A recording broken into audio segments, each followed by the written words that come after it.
அப்படின்ற ஒரு அறிவிப்பை தமிழ்நாடு முதலமைச்சர் கொடுத்தது ரொம்ப அதிர்ச்சியா இருக்கு. அதை கண்டிப்பா அவர் திரும்ப பெற்றுதான் ஆக வேண்டும்.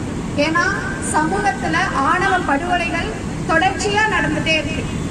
ஒரு மாத காலத்துக்குள்ள நம்மளால சாலிடா எடுத்து சொல்ல முடியும் ஒரு 10 ஆணவ படுகொலைகள் குற்றங்கள் நடந்திருக்குன்னு சொல்லி. அப்படி நடந்துட்டு இருக்கும் போது அதுக்கு ஆணவ படுகொலை என்ற வார்த்தையே நீங்க பயன்படுத்துவதற்கு தயங்குவதன் நோக்கம் என்ன அப்படிங்கிற ஒரு கேள்வி எழுது.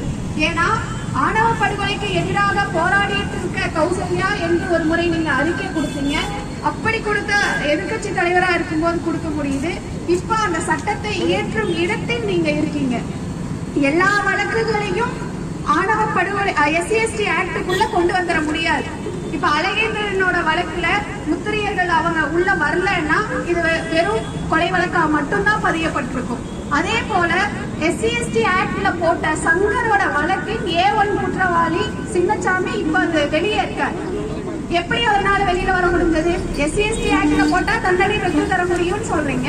அப்படி தண்டனை பெற்ற வழக்கிலேயே குற்றவாளி வெளியில வர முடியுது அப்படின்னா அதற்கான தனி பிரிவு இல்லாததோட காரணம் தான் இதுக்கு இதானது அப்படின்னு சொல்றோம்.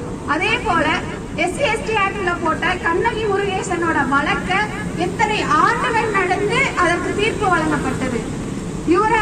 கோகுல்ராஜ் வழக்கா இருக்கட்டும், ஒவ்வொரு வழக்கிலுமே ஆணவ படுகொலைக்குன்னு ஒரு தனி குற்ற வகைன்னு தான் நம்ம சொல்றோம்.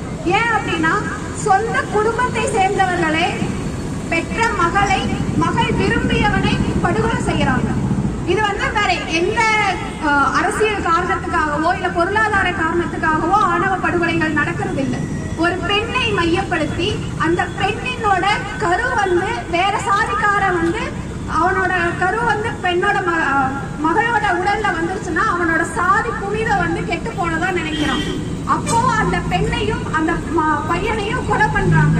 அந்த சாதி புனிதத்தை ஒரு பெண்ணோட உடல்ல அமைச்சிருக்கிற இந்த சாதிய சமூகத்துக்கு எதிரான ஒரு ஆணவ படுகொலைக்கு தனி சட்டம் இயற்றாம ஆணவ படுகொலைகளை நம்ம தடுக்கவே முடியாது.